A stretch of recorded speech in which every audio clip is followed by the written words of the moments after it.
بسم اللہ الرحمن الرحیم الحمدللہ رب العالمین الصلاۃ والسلام علی خاتم النبیین اللہم صلی اللہ سیدنا محمد وعلی آل سیدنا محمد۔ السلام علیکم ورحمۃ اللہ وبرکاتہ۔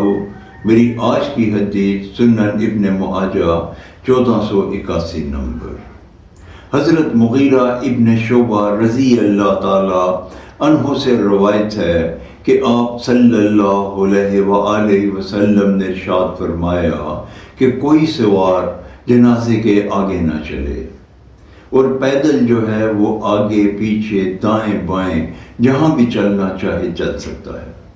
اس حدیث مبارکہ کا یہ مفہوم ہے کہ نبی پاک حضرت محمد صلی اللہ علیہ وآلہ وسلم نے ہمیں جنازے میں شرکت کے آداب بتا دیے کہ حد ادب یہ ہے کہ کوئی بھی سوار جنازے کے آگے نہیں چلے گا، جبکہ پیدل جو ہے وہ جنازے کے چاروں طرف جہاں چاہے وہ چل سکتا ہے۔